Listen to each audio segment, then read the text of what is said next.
Hello,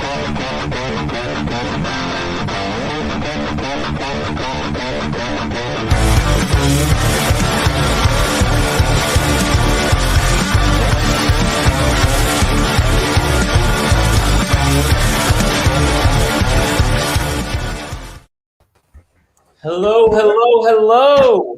Welcome to another episode of That Arena Rock Show, the podcast where we talk all things 70s and 80s rock and roll. That's my Paul Stanley. Oh, yeah. Rock and roll. What in the hell are you doing? I didn't realize we were on air. Yeah, we're live. What are you doing? I was playing with wrestling figures. Oh, my God. Gosh. I was not playing with wrestling figures. Yeah, I know. You're a professional. I try. What's going on, guys? How you guys doing? Doing good. Fantastic, man. Fantastic. Doing good. Yeah, man. We got some cool stuff to talk about today. We got our buddy Finn, who's going to come on here shortly and talk about some paintings that are inspired by rock and roll music, rock and roll songs, album covers, stuff like that. So we're excited to chat with him. Some stuff going on in That Arena Rock Show world. We got a show coming up that we just announced. It is May 29th at JD Legends with Aces High, the Iron Maiden tribute band, opening up for us. And tickets go on sale tomorrow at 10 a.m. So if you want to get your tickets, make sure you get your spot in the show. Stop by that. We'll post a link tomorrow, and you click on that and get your tickets, and it'll be a good time. A lot of people are asking like how they're going to be doing things. There's going to be some VIP tables on the side like JD Legends normally does, and then there's also going to be a GA floor. So if restrictions are still, we're doing the socially distance thing. If that's still a thing by the time of the show, they're going to do general admission chairs. So there'll be chairs in the on the floor, and you just kind of grab one. But if restrictions are lifted, it's just going to be a party like normal, I suppose. So, which, man, what is it? What's today? Tuesday? Yesterday was a year. Yeah. Exactly to the day that everything started. Yeah. Holy cow! It's been a long time since things were normal. Yeah. Right. Yeah. I just hope that when this concert starts, and with all live concerts, we can actually go back to doing it the way it always has been. Yeah. We don't have to go in there wearing the mask and doing all that stuff. Now, I think we should, be safe and everything, but I just want things to go back to normal. Yeah. Oh, I think we all do. I went to a concert on Friday. I went to go see Winger, Firehouse, and Bullet Boys. I heard about that. I should have went to go see that. Yes. Yeah, it was a good time. How was that? Yeah, it was fun. It was really cool to go back to a room full of people watching, watching a band. So I don't think that I've done that since the pandemic. I might have seen a couple tribute bands, but I haven't seen a national act since, it's over a year, I guess. So it was cool to see. Winger's always been. I was going to say, I'm sorry. I was going to say Winger's always known to put on great shows. So is Firehouse. Now, I've never seen the Bullet Boys live, but I've heard they're great too. And I've always wanted to see the Bullet Boys. Yeah, the Bullet Boys. It was the reunited Bullet Boys, and oh, really? Yeah. So that was the first time I got to see the reunited version of them, and they killed it, man. Firehouse came on. Their singer, I can't think of his name. Anyways, great singer, amazing singer, still all to this time. That guy sounds just like he sounded back in the. Yeah, 80s. He's not lost anything. He's got, what they got: Love of a Lifetime, Don't Treat Me Bad. My favorite is All She Wrote. That song, if you're familiar with the Firehouse album.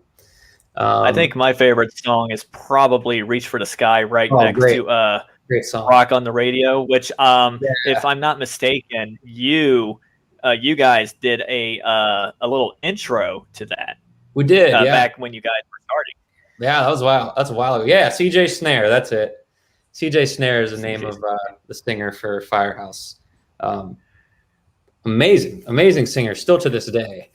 So after they went on, after they went off, Winger came on and played a killer set. I mean, Kip Winger, another singer from back then that's just still has it. You know, he hasn't lost anything on his voice. And have I ever told you the story of how Red Beach handed me a beer to open for him? No, tell me.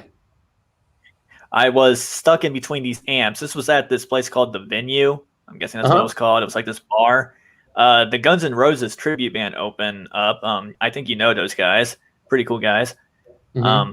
But anyway, I'm stuck between the amps. I can't move. Red Beach takes like a 10-second break, kind of like, get a drink for a moment while he still has. And he looks down at me because he can't open the beer. So he goes like, "Hey, can you open this for me?" Sure. And then I went backstage and talked to him, and he looked at me like, "Weren't you the guy that I opened beer?" Yes, I was. Yeah, that guy is probably one of my favorite lead guitar players from the 80s. That guy is phenomenal. Yeah, just nasty on the guitar, man. So that was cool to see him up close and in person. I've seen him with Whitesnake, but I haven't seen him with Winger, so that was cool to see.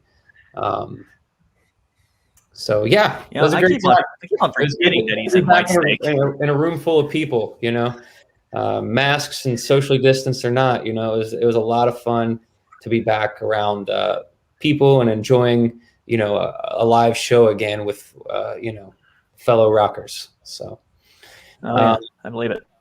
I also ran into a really cool guy there. He plays in a Kiss tribute band called Sweet Pain. I've heard of them. Yeah, he's the ace. So, oh wow, him and his wife recognized me, and he was like, "Aren't you Nikki Starr?" So, no, together and like, no. People say I look like that guy, but yeah. So, got to meet him and his wife, and they were great people. So, hello everyone that's tuning in. We're just kind of babbling to kind of build this audience here. So, again, if you're just tuning in, we have our show that we just announced May 29th at JD Legends with Aces High, the Iron Maiden tribute band. Tickets go on sale tomorrow at 10 a.m. And it's going to be a ravishing good time. So make sure you guys come out to that one. What's going on, Denise? I see Denise on here. Cheryl, Rob, Russ, Carrie. Denise says you're famous. I guess. But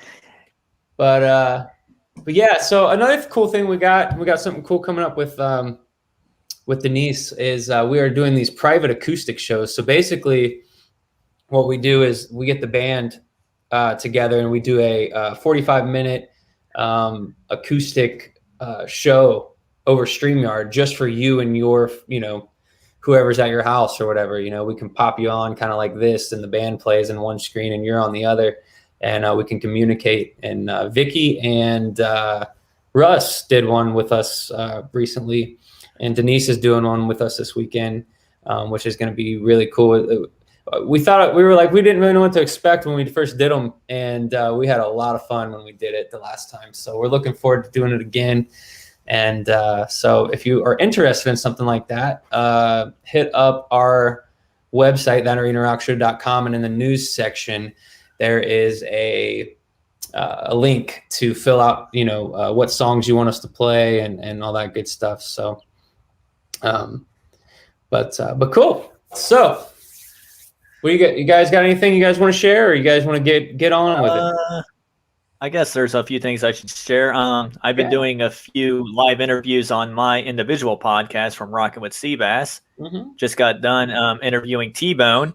That went really well. Did a lot of good insight about what the band's been doing and what they could be doing in the near future.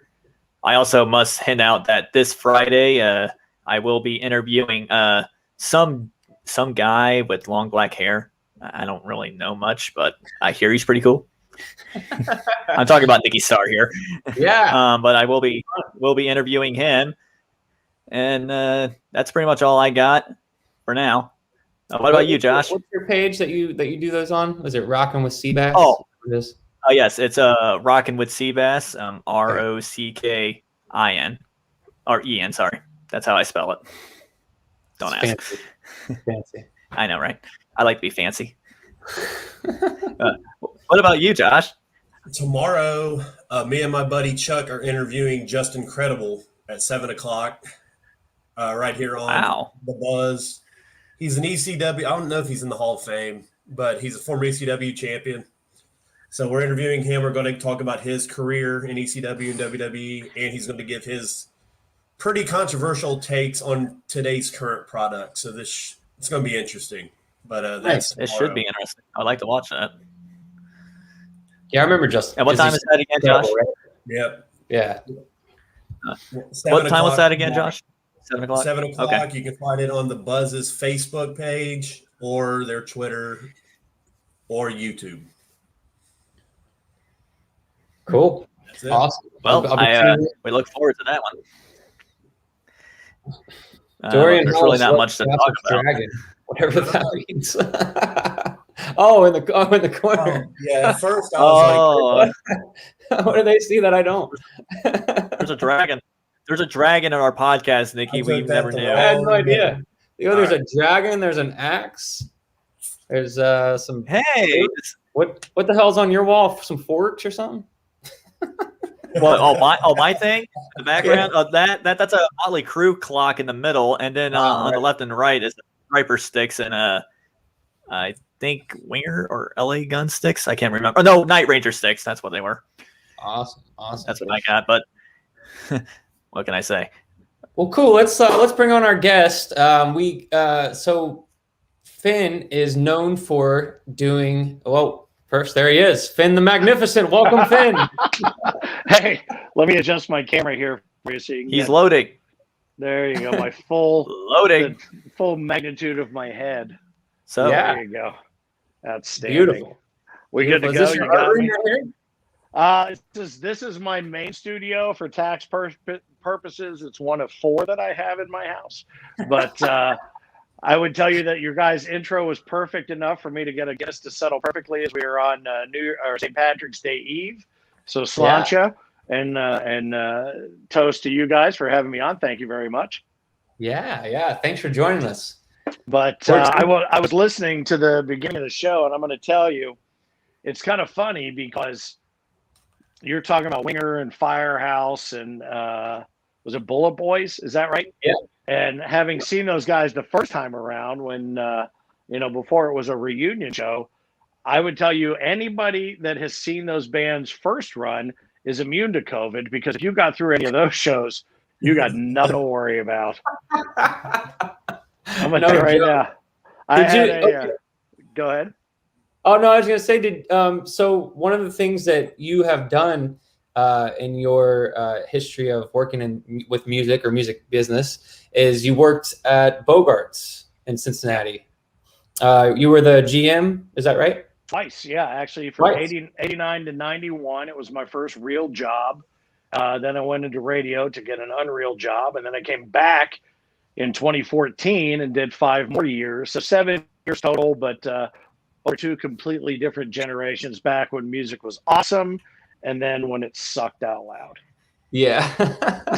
So did you work with some of those 70s and 80s bands back then? Yeah. Oh, yeah, absolutely. In fact, I had a girlfriend at the time in 89, 90. She was obsessed with Kip Winger. And so I took her up to McGuffey's in Dayton back in the day and got her back to meet Kip Winger. And she was, you know how girls say, well, I have a list and these are the 5 people on my list and you can't get mad about it. Well, he was number 1 on her list. And I think I left him alone for 5 minutes. So that's why her kid has such brilliant white teeth. Yeah. But because of Kim. But she was totally infatuated with Kip Winger. And then he came into Bogarts, I don't know, a couple years later when when I was working there. But yeah, Bullet Boys, all those guys came in. I mean, back in the day, we had the Chili Peppers, Ministry, 9 Inch Nails. I mean, it was insane. The BB King. BB King, wow. BB King came in twice while I was there. The first run, KD Lang. We had Public Image Limited, the Four Horsemen. I mean, it was just insane who came through there during that period of time. And I joke about it because, you know, back then, and we had so much death metal and so, you know, Testament and so many other metal bands that came through there. And then the last 5 years I was there, I would say before I knew 95% of the bands coming through. This time I didn't know 95% of the bands coming through. Most of them were. And are you allowed to? What is this, PG-13, by the way, or is this R? What is this? Say what you want. Say what you want. Okay, it was a bunch of these YouTube dipshits who would come in a bus load of 35 of them, all with their mommies, take up the entire back parking lot. Each of them had 30 seconds of alleged talent.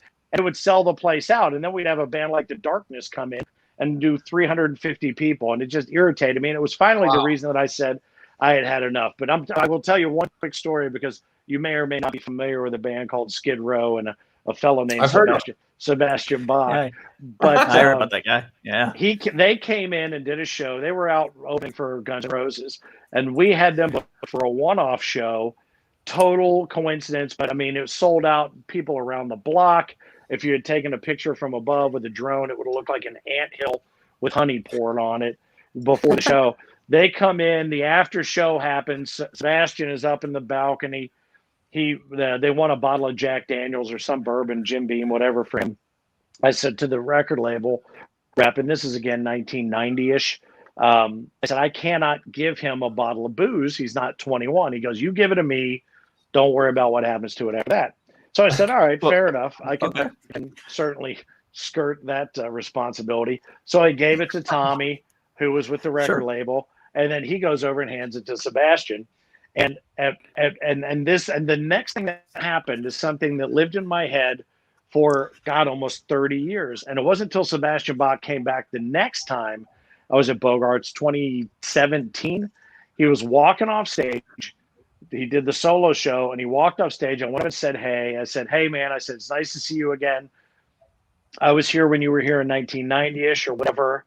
And the story was that Tommy handed Sebastian the bottle and went like this on his head. He's like, here you go, buddy. I got this taken care of. So I'm telling Sebastian, I said, do you remember what happened last time you were here? He goes, oh, yeah, dude. We were in the balcony. And he goes, Tommy gave me the booze, and I went like this to thank him, and his toupee came off in my hand.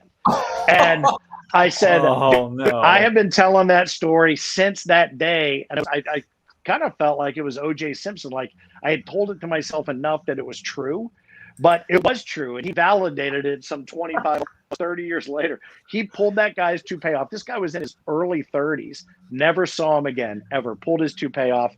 It was one of the greater hairband stories we've ever had. So anyway, that's awesome. It was always cool to see a lot of those bands back in the day. But I'm telling you, all the music that you guys are playing and what you're going to be doing at JD Legends is the stuff that keeps us immune from stupidity, if not COVID. Yeah, I agree with that. Cheers. Cheers to that. Fun music. But yeah, you had a lot to do with that place, right? Like, so you all the updated stuff that's been going on in there, the bricks that you when you walk in, weren't you the guy that painted those? Yeah, Live Nation, when they came in, did a handful of those bricks, but I'm like, you know what, this wall is such a big part of what's going on, and people stop here to talk to security. If there was something else for them to talk about and not be just engaging with security, how cool would that be? So we started putting up all the mostly a lot of bands that were either super famous or had sold out or in the Hall of Fame or whatever. So we did that, the whole front facade, the redo of the balcony and a lot of things. And they've actually, during this downtime, a lot of people have been asking me, will Bogarts be back? Yes, they will be back. I won't be there, but they will be back. And they've been making some other improvements. And my understanding is if for those who are with wheelchair needs, there are some other changes that are going to be happening as well. So The plan is to stay safe, but be back soon, even if it's a limited number of people. But you guys hit the nail on the head. Just come out. As I always say, use your head for more than a hat rack. Be smart, and shows will be back. Yeah. I can't wait. I can't wait. That little taste I had on Friday was, made me hungry for more. So I'm looking forward to it. I'm looking forward to getting back out. We haven't played since New Year's Eve. That was a socially distanced show over at JD Legends, and so we're excited to get back out and finally have the full big stage and all that fun stuff. Another thing you did at Bogarts that I always thought was cool is the bars were Marshall amps, right? And that was spearheaded by you, right? Yeah, that was the first thing that I did because it was the first thing I had the budget to do. Sorry, Calvin.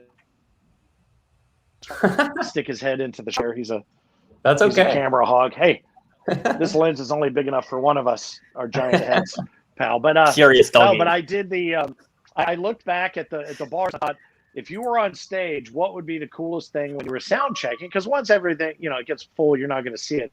Well, what would be cool for you to look at if you were in a band and said, "Yeah, I'm in a rock and roll club"? So we turned the A and B bar down on the main floor into Marshall heads, and I have to tell on myself here because this is not typically the kind of thing that I miss, but we did them. They looked fucking awesome, and Chris from the crew, who you guys know, Chris Goddard, comes out and he goes, "They'll go to 11." I'm like, God damn it! I forgot. So we had them redo them. So now they go to 11.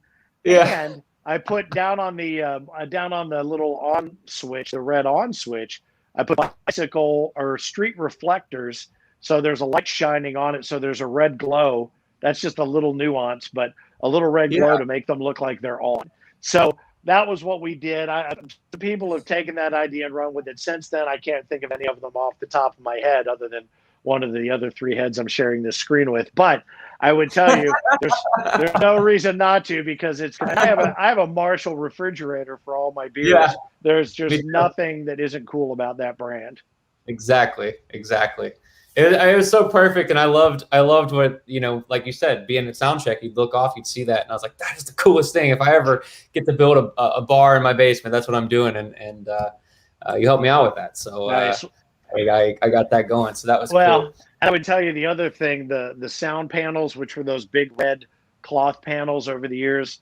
Steve Ziegelmeyer, who was the greatest rock and roll photographer ever. That's not how he started. Amazing.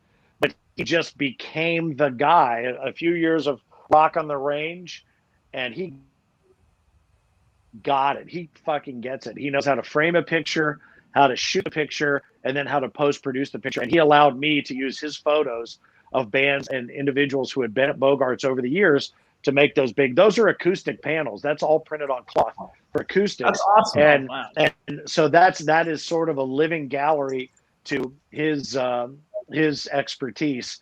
But that, to me, when you looked in there, the new floor and all that stuff, and you really walked in that place, it was the thing that made people, and the facade, I mean, it made people feel more comfortable coming in there, and they really felt like they were a part of history. And to have you guys in there and play so early on in your history was so great for us.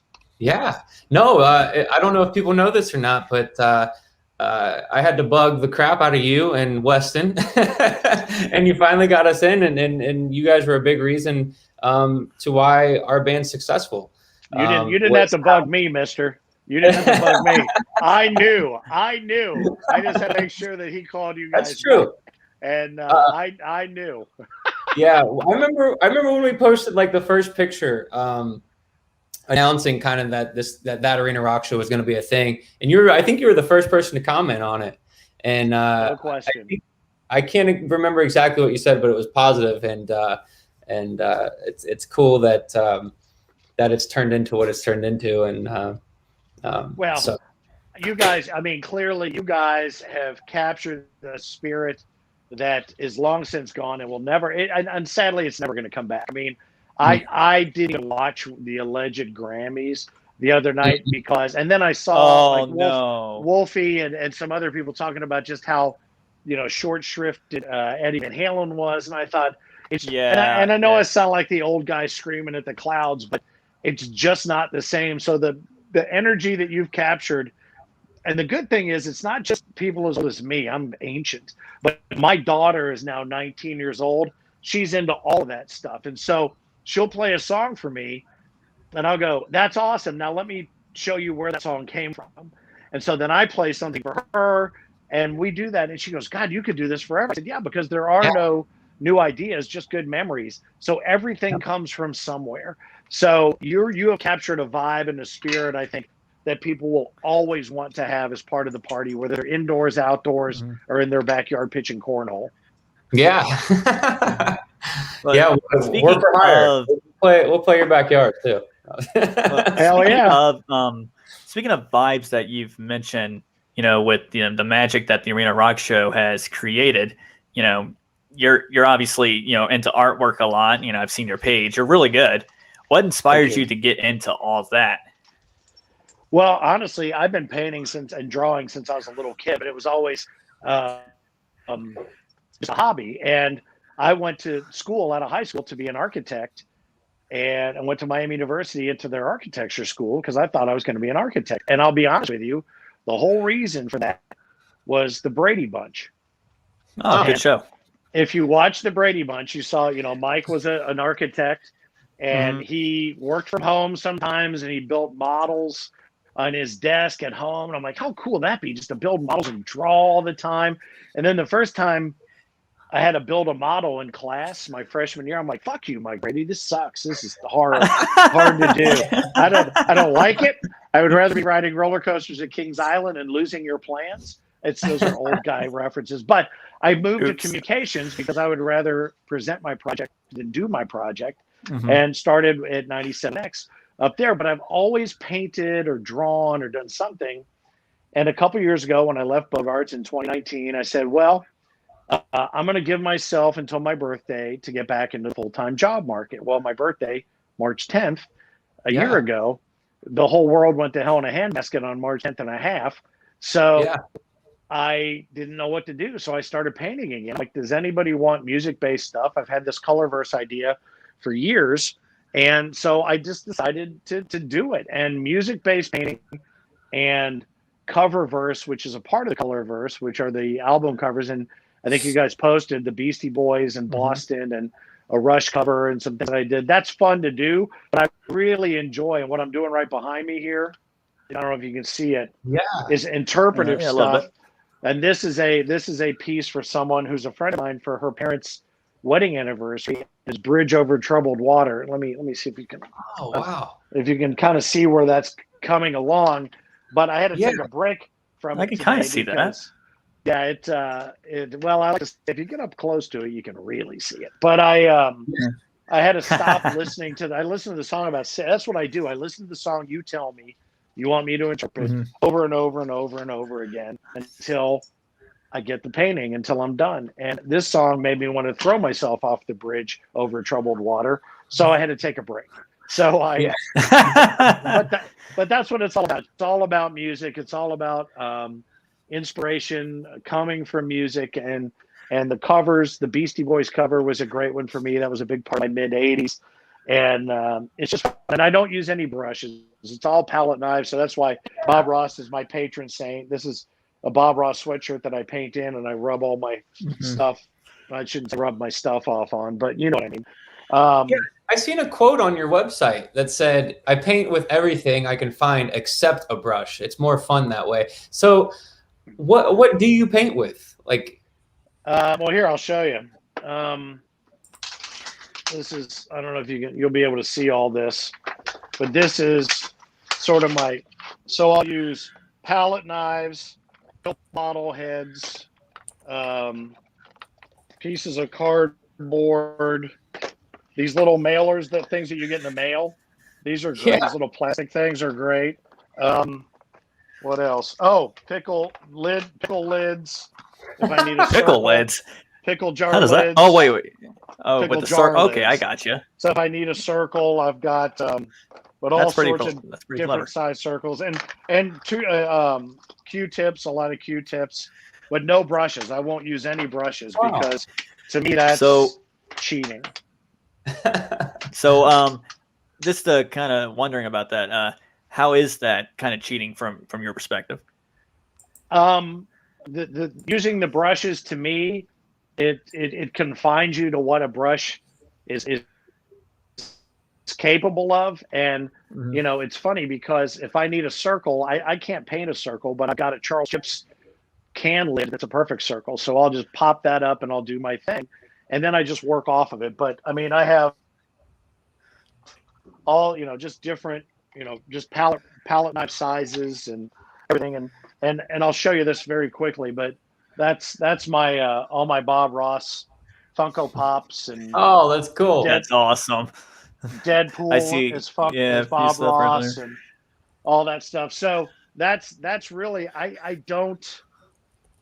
it's not that I don't care that much. I don't care about being realistic all that much, and I never have. So that's really what it's been about. Because honestly, dude, you guys know as well as I do, your life is determined and defined by the music that you've listened to. You can hear if you can hear a song and it takes you back to a specific memory on a specific day, that's what it should be about. An interpretation of that is the best part of it. So whenever I do something, the most nerve-wracking part for me is when they open it up and look at it, because if they don't like it, I can tell immediately, but I want to know immediately. And if they don't like it, I'll paint over it and do it again. But they have to give me the ability to interpret it the way I hear the song, and then we go. So yeah. What is your favorite album that you've done? Well, favorite artwork? You've seen some of them. I think the Boston one turned out really cool, but especially again, not using brushes, but trying to figure out how to do it with palette knives. We did Prince Purple Rain. Yeah, there it is. Yeah. So that one was very cool. That was fun to do. Prince, I did Purple Rain, the Beastie Boys, License to Ill. And what's funny about all of these, and about even the one behind me, is painting. And if, you know, you guys probably know this musically, when you're writing or whatever, the most important part is to know when you're done. It's like gambling. You've got to know when you're done, because you can do one little thing and fuck it all up. Yeah. Very true. So it's knowing when you're done. And so the Beastie Boys piece I did, and I kept looking at it, I'm like, nah, it's not right. It's not right. Something's missing.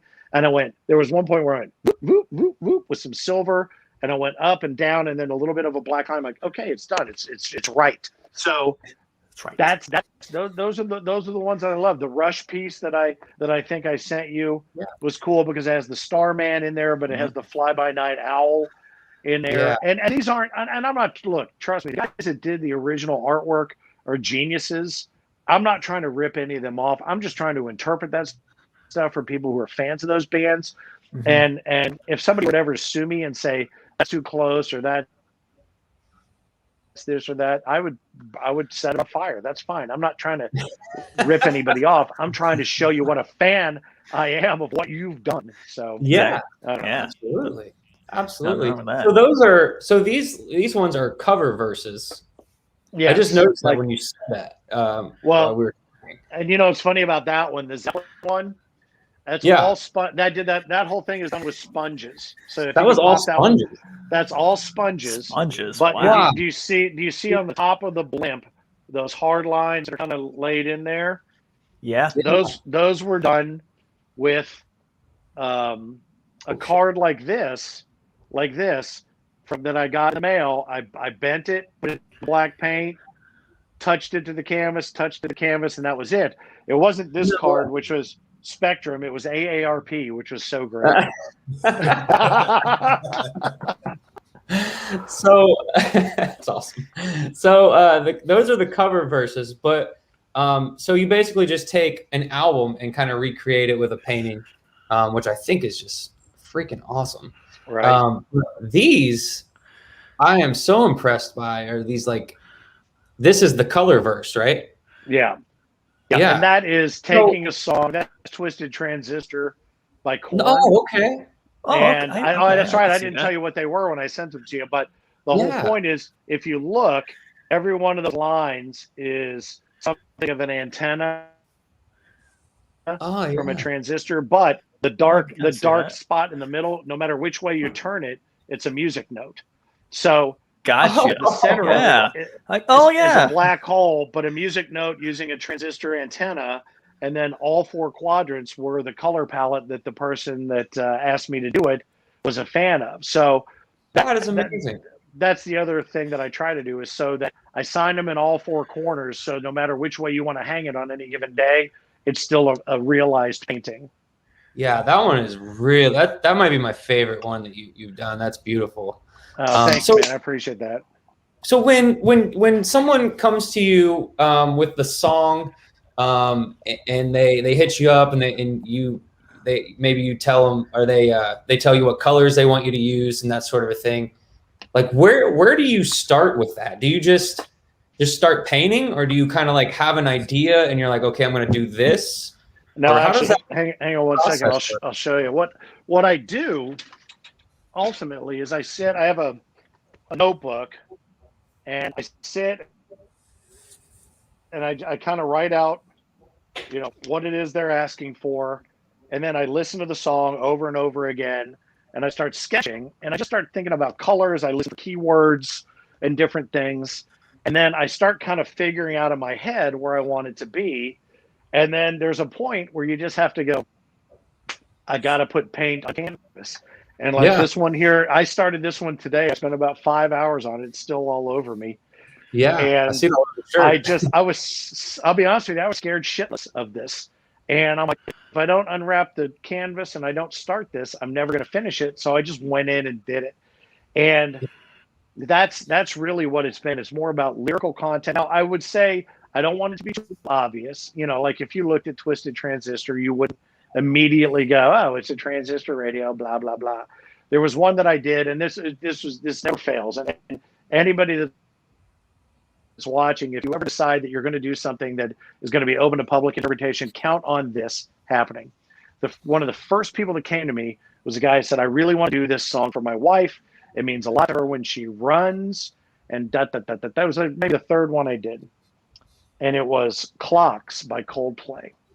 Oh. And if I could find a way to make Coldplay's plane go down, I would. I hate them. and I'm like, God damn it.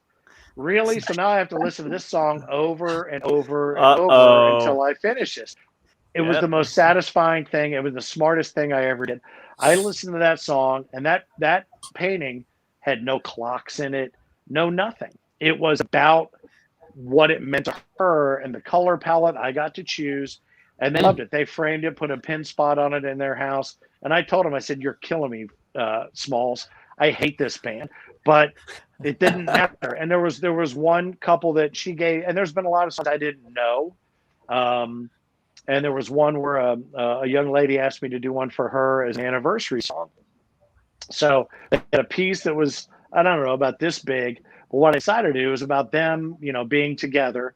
So it was about them finding a way to come together. But then there were 2 smaller canvases on either side that had a gold ring, and that was them separate. And then, but in the main painting, they weren't together until you flipped it over, and there were 2 gold rings intersecting on the back of the canvas, which was just for them to know. So that's what's fun for me, is to sit and figure out what I think would be meaningful to you, since you've entrusted me with that song. Yeah. Right. No, that's so cool. That's so cool. So do you listen to that song the entire time that you're painting it? Or yeah. You do? Yeah. It's the only thing I listen to. And I'm pretty sure you were relieved when you were done listening to that, right? Well, I would tell you this. I'm like, I think I'm going to do Clocks in the 2x2 inch, and we're going to be done in about 8 minutes. No, it was one of the bigger pieces. And by the time it was over, I had a new appreciation for the song. I still don't care for the band all that much, but that particular song, and because it meant something to her, meant something to me. This one, Bridge Over Troubled Water, is a great classic song, and it reminds me of Ishtar, which is one of my favorite movies of all time. Go look it up. But it's every single one of these matters to me, I guess, and that's the word that I should use. Every one of them matters to me because it matters to you. And I've done them for birthdays. I've done them for no other reason than just to do them. I've anniversaries, but I love it. I love it. If I could do this for a living, I would, but I hate, it's like, I don't know how much to charge people. I don't know what it's worth. I on the website, you probably saw it. I said these will probably be all worth so much less when I'm dead. But you know what I mean? But that's what I want. They mean something to you, so it means something to me to give to you. And again, like I said, if you ever said to me, it's not what I had hoped for, I'll go do it until you like it. Oh wow, that's awesome. Yeah, that's called dedication right there. That's good customer service right there. It's passion for music, which the world has not squeezed out of me just yet. Music matters. It should matter. And you know, if somebody, I will say this, and maybe this was a question you had coming up, but if somebody did come to me and said, "I want you to do Cardi B," I would tell them to fuck off. I'm not. I would paint a picture of this, and it wouldn't be abstract in the least. It would be detailed. In fact, I might just get them a photograph and blow it up. I'm not any of that shit. I'm not into any of that stuff. I did enough nonsensical bullshit in the last few years. I'm not doing that. But and then maybe that's just me being, but you know, get your ball out of my yard shit. But that's garbage. Well, you know, speaking of, you know, the music industry, this is actually something I am studying for college. It's radio. You were in radio, 96.5, I'm assuming.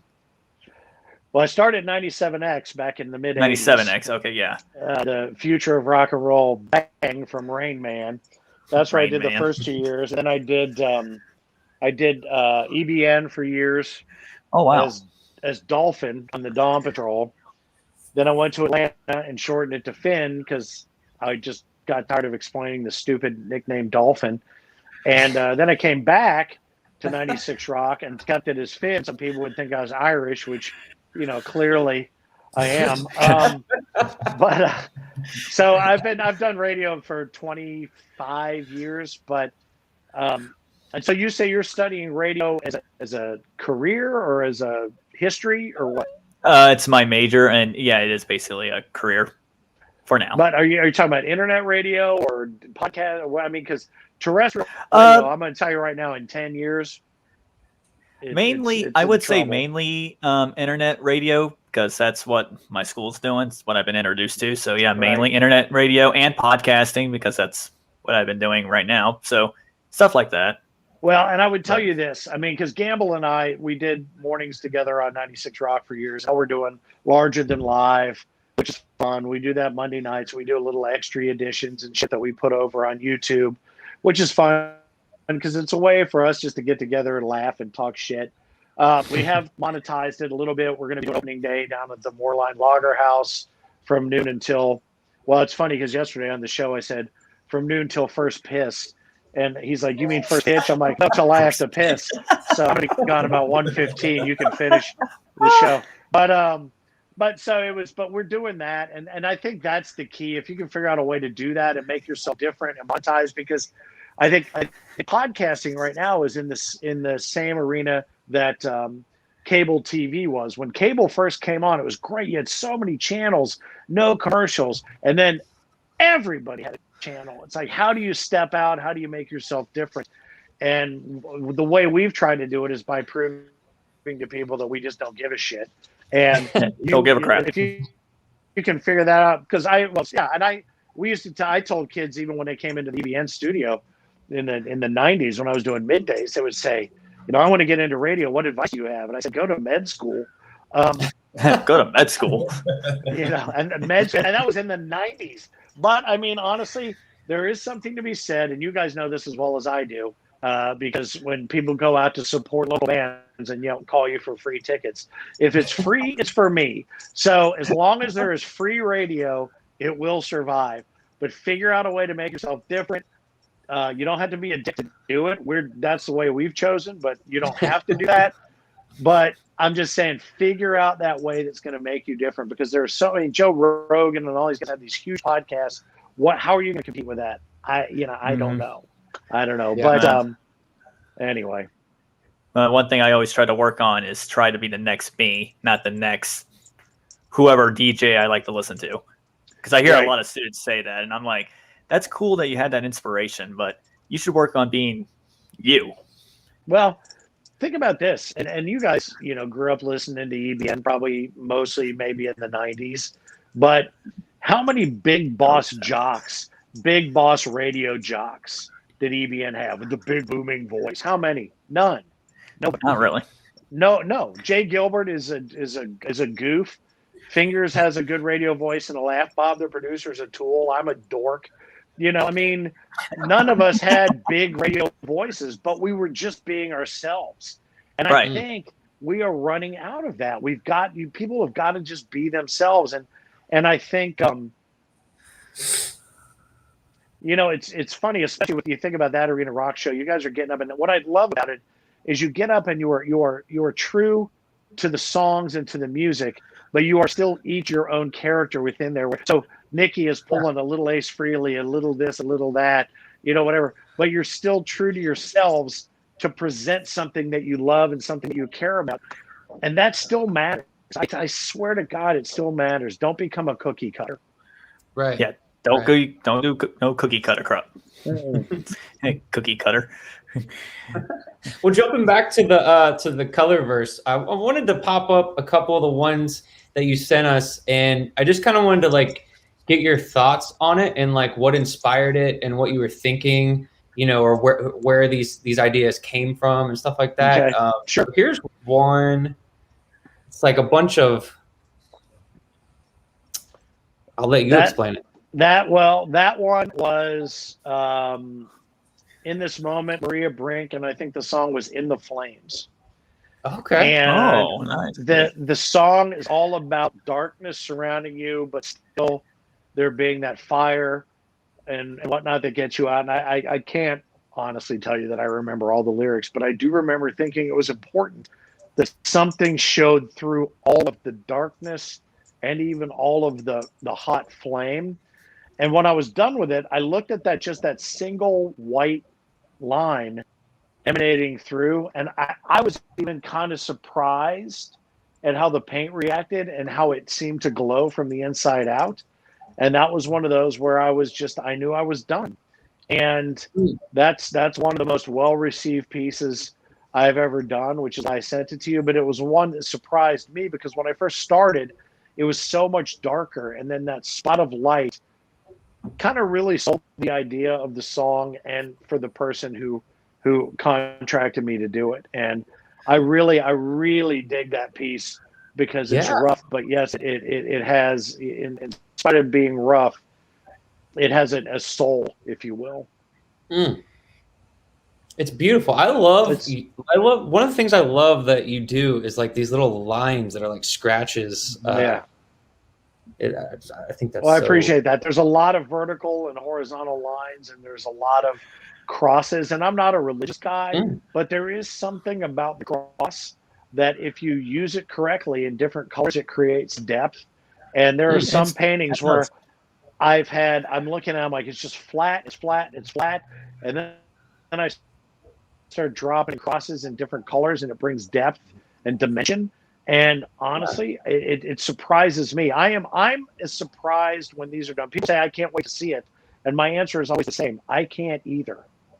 Because I don't know what it's going to look like when it's done, but I just have to know when it's done. Yeah. That's cool. Here's another one. Now this is a pretty one. Yeah, love the colors in it. Now that one was just one of the most recent ones that I've done. That's Nazareth, Rose and the Heather. And that is Manet, Monet. I was an art student.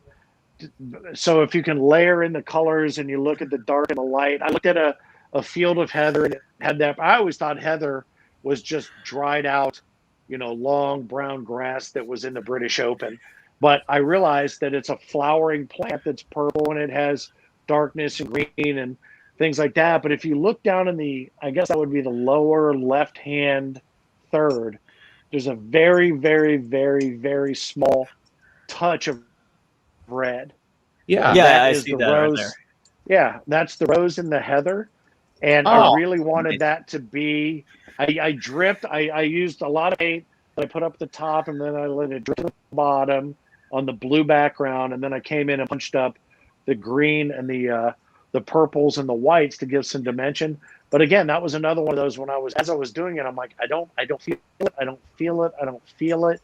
And then boom, the green pulled everything out into multiple layers, and I was done. I knew I was done. So, but that's Rose in the Heather by Nazareth.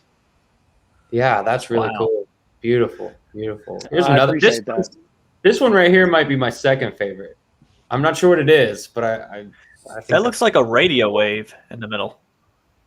It is. It is. It's That's what I thought. Pearl Jam. Oh, And it's Pearl Jam Black. And gotcha. The easiest thing to do would have been just paint the whole canvas black, or use a white canvas and paint black. But it's all about interconnection.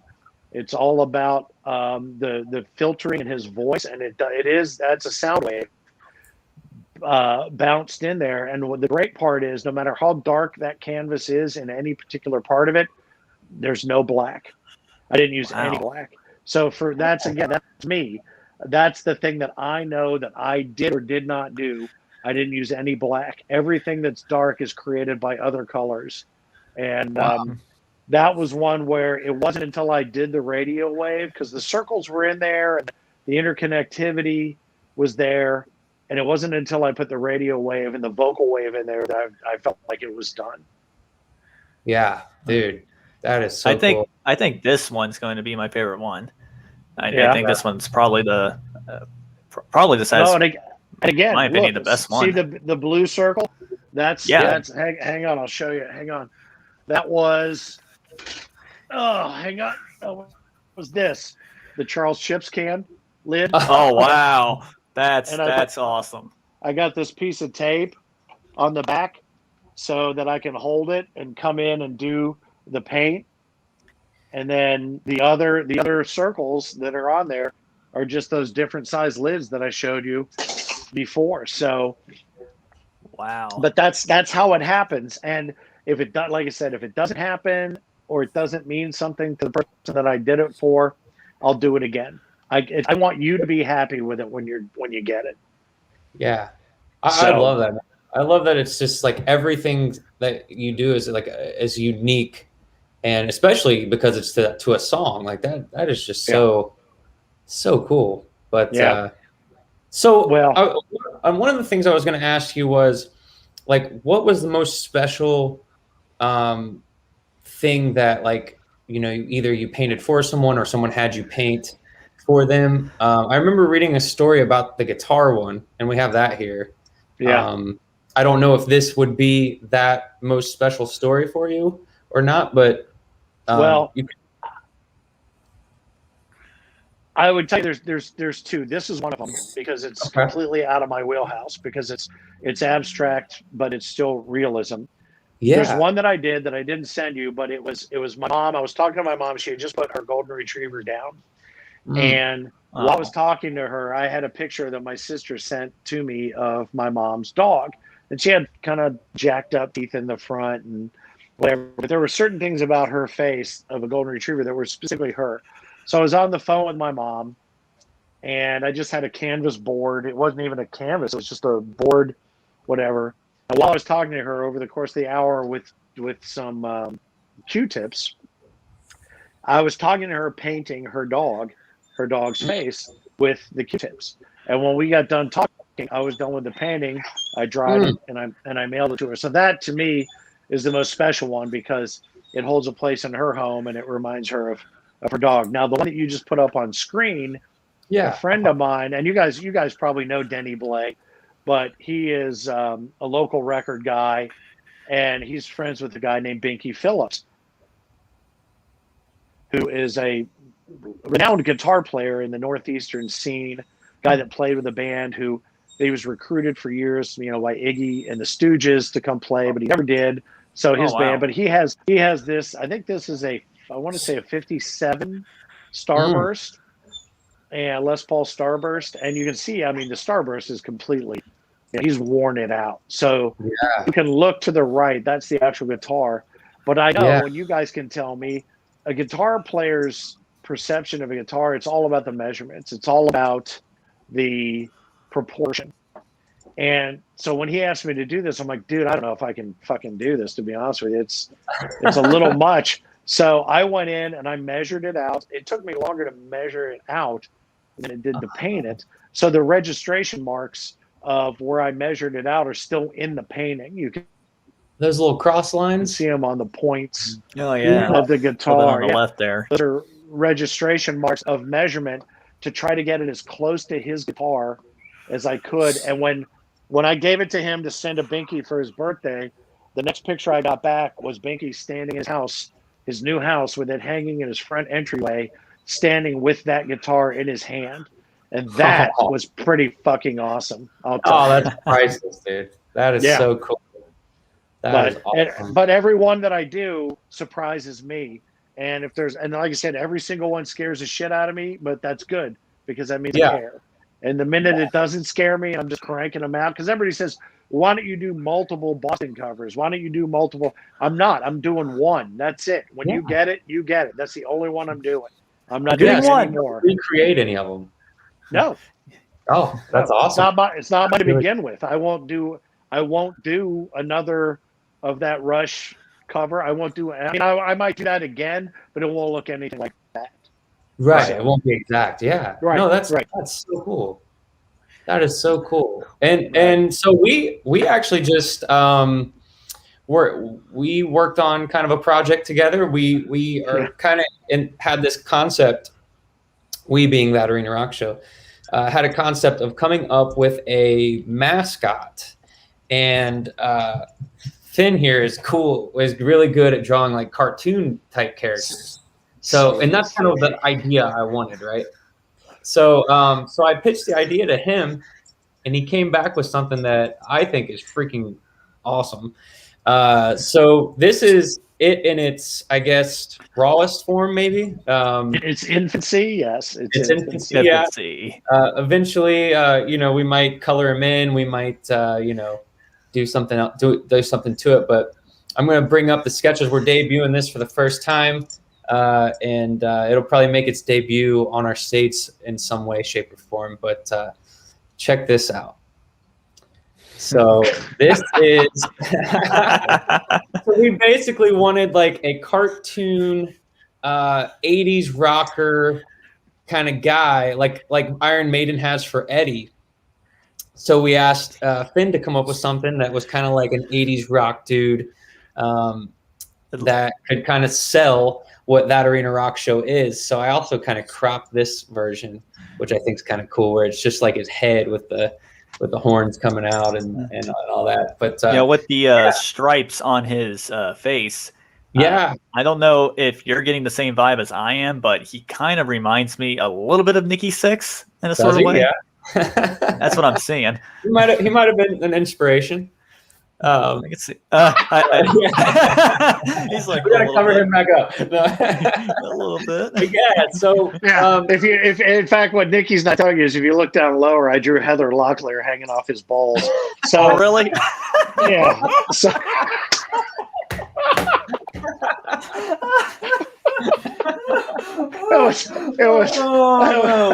So it might be a little bit of a tribute. Is that who it was? I don't know.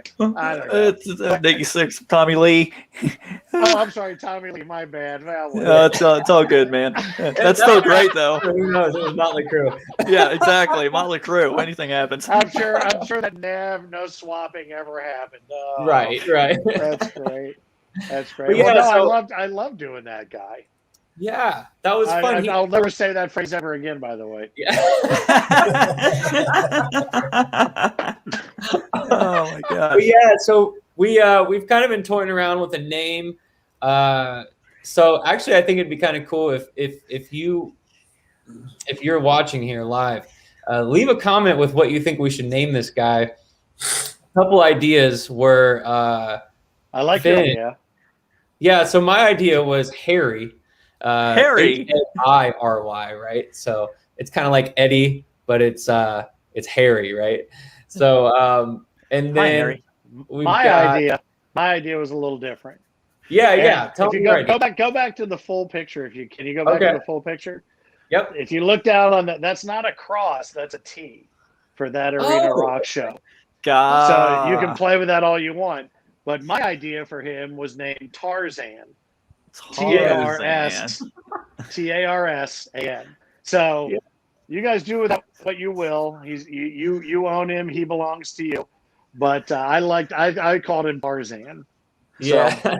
So, how did you come up with it? Just because Tars and then and kind of just fits, or was there like, were you naming it like on your computer and it was like Tars and then AN was something else and then you? Dude, no. I got to answer you. Other than watching terrible daytime TV and thinking of stupid names for things, I don't know how to do anything else. So that's where that came from. I'm like Tars. What do Tars and feathers, Tarzan. Boom. Tarzan. I got it. But you guys, look. I'm telling you what. Do what you want with him. If I can come up with weirdo iterations of him. It sells what you do. I love what you do. I am more than happy to figure out how to make him whatever you want him to be. But I would tell you this, that guy and the black under the eyes and the little goatee and the different things absolutely sort of represent all of the things that you sort of want to hint to. But you guys, the thing that people that are watching, if there's anybody left, because I've been babbling on. But no, I've been talking way too much, which is what I want to do. But the thing that people have to realize is you are recreating this music out of the love of it and out of your desire to make it live on. And there's nothing more special than that. There is nothing. I went back to Bogarts because I value the live music experience more than anything else. I mean, the way we have consumed music, recorded music has changed. 78s, 33s, 45s, cassette singles.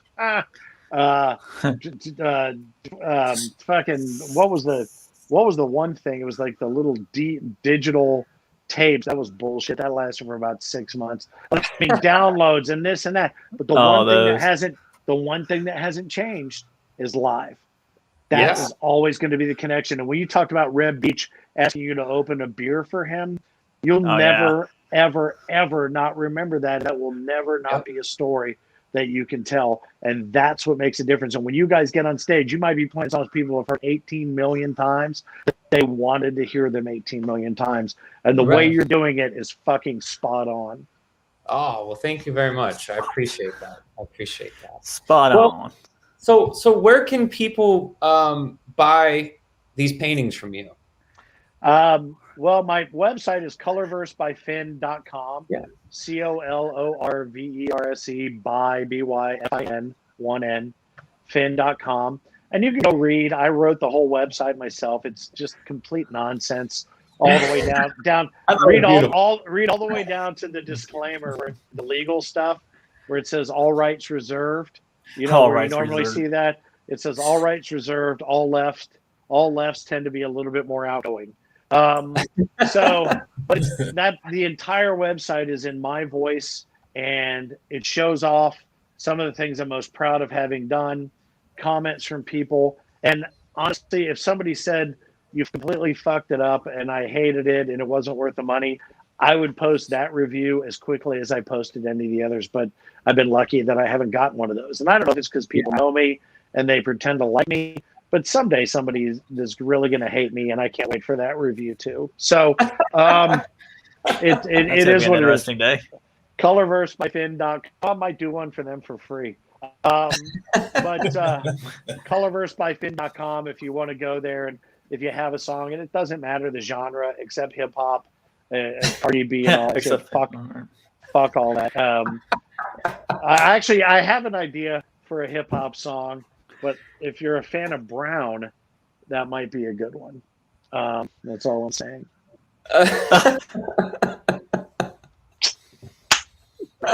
So that's it. I mean, my boy Bob Ross, he's my inspiration. I love doing it. I love being able to make things that are personal for people. And if you want one and you don't like it, I'll do it till you do. So yeah, just like your mom. Yeah. Oh shoot! One more question before we get off here. I was going to ask you: is there a painting that you have in your head that you're like, oh, I want to do this one that you haven't done yet, that you're just kind of waiting for someone to like ask you to do, or do you just think of them right off the top of your head when someone gives? Honestly, I think the Beastie Boys was the one I really wanted to do, and someone actually asked for it? No, I painted it because I have 10 or 12 canvases available at Shaker Records. I'm sorry, but this hat's driving me batshit crazy. Sorry. But I have 10 or 12 of them available and for sale at Shaker Records in Northside. So if you want to go down there and find what I did, Who's Next, and the one that you showed, the Zeppelin piece, the Nirvana piece is down there. Yeah. But the Beastie Boys was one that was a huge part of my mid-'80s experience, and I wanted to do it. And it's funny because some of them I do, and I'm like, I'm just going to keep this. I'm like, why would I keep this? I have so many things all around my house. But no, but I'm scared to death of every one, and I think that's awesome. That is awesome. Do you actually have one in your house? Did you do one that you actually kept? Well, here, do you mind? This might make you a little seasick, but I'll show you where it all began. Oh, hang on. Getting dizzy. Hold, please. All right, I will show you. Here's the thing, and I will show you this. I'm walking around in my house, but this one, oh yeah, it's a gem. See that right there? I don't know if you can see it. Yeah. Yeah. 1 second. This piece right here. Let's see. There we go. That purple and black right there. Oh, okay. See that one? This one. Oh, here we go. Let me see if I can get back here. A little bit tighter in on it. That right there is one that I did in 1986. And oh, wow. So that's the one that really. Holy cow. Yeah. So that's when your parents were starting to think about the idea of you. That's probably true. Right. That is the first one that started it all. But what's great is I've got, pieces like this. This is one I have down here. This is Push Comes to Shove by Jackal. Oh, no way. Jackal, wow. But the best part is I got them all to sign that for me. Oh, no way. That's cool. I've been buddies with Jackal for a long time, and I said, dude, if you guys will sign this one for me, I promise to get top dollar for it on eBay. Top dollar, awesome. There's what I did. This one. There's this. This one's called the Yeti, right here in my house. But here's the best part. Okay. This is one I did one day. I was sitting here doing them one day with my daughter. And so she did this one. I don't know if you can see it. Yeah. A little bit. There we go. Come on, that's cool. Oh. So she's kind of felt that I have a separate studio here where I keep some stuff. But yeah, it's all about, the artwork. It really is. I love it. I mean, there's nothing that isn't ridiculous about my house, including things like that. But the neck, get the neck, nice. But the whole house, my whole house is about artwork. So yeah, Justice League. Oh yeah, this stuff. Batman. This was a great piece by John Maggard, who used to do all the EBM T-shirts and sweatshirts, and that one is actually from back in the day at Kings Island Fear Fest. That's actually signed by Alice Cooper. Because we brought him in. Yeah, we brought him in to cut off Bill Cunningham's head. Nice. One year. So it worked out great. But no, my whole house is all about this stuff. It's all about the music and the art. And so anyway, I have a. Which one of you guys is a bass player? He's been on. I'm just a podcaster. I don't want to show off, but I have a bass signed by Sting. Oh, no way. No way. Sting. It's a first bass. Yeah, all right. Nice. Hilarious. I have one signed by Bootsy, and that's what we decided we were going to get bases signed by different people, so they're baseball bases. So anyway, but that's it, boys. I mean, that's you're pretty much looking at it. This is my here. I will tell you this, as far as artists go. Oh shit. My buddy Michael Rudolph is a local comedian, but also does some killer woodwork. Did this because I don't know. He made this. This is a bourbon barrel head of my logo. Oh, yeah. Oh, so yeah, I think I saw that on Facebook. Yeah. So That's cool. This is a substantial thing. This is the sort of thing where if I deliver the painting and you don't like it, I will give you one chance to redo it, and then I will bash you in the head with this. No, but he does some really great, cool stuff there as well. So I want to support him as well. Yeah. So no, that's it, boys. That's this is what I do. That's awesome, man. Well, thank you so much for joining us. I hope you had fun. I had fun learning about it all. So I'm looking at a spot on my wall that needs one of those paintings too. So hey, you know what he should do? I think he should look whatever you're looking at on your wall, have him paint it, and have him as a contest and give it to one of the fans for that Arena Rock show. Yeah, that could be cool. That could be cool. We'll figure it out. You guys pick the hairband song of your choice, and we'll do it. Hell, there's been times. I mean, you remember there were shows at Bogarts where we would have live painters doing paintings during the show. You know, there's all kinds of different. The beauty of creativity is that it's never ending, and what you guys are doing is it's not brand extension. It's not living in the past. It is absolutely forward thinking. And whether you believe it or even know it or not, but I'm telling you right now, what you're doing for people can't be calculated as to how important it is. And that's why I've been a believer from day one. And I appreciate you guys taking the time to help me promote this stuff. Thank you. Yeah, you literally have been a believer since day one. Like I said, I remember when we posted that thing and you made a comment, and I remember that. So thank you again. Thank you for joining us for this. And yeah, we'll have to figure something out as maybe have you come out and do a painting or something at a show and auction it off or something. Or, figure that out, or figure out a song, something that you guys like, or whatever it is. And for those of you who have watched the entire thing, you're going to have a really good sleep score to watch tonight. You're welcome. And for those of you who are having a bit of insomnia, I tend to prattle on, so replay this anytime you like. All right, man. Well, thanks again for joining us. We're going to sign off. I'm going to hit the band promo here, and we'll see you all next time. Thank you all for tuning in. You know where you are.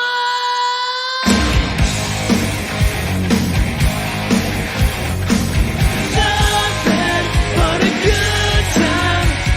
How can I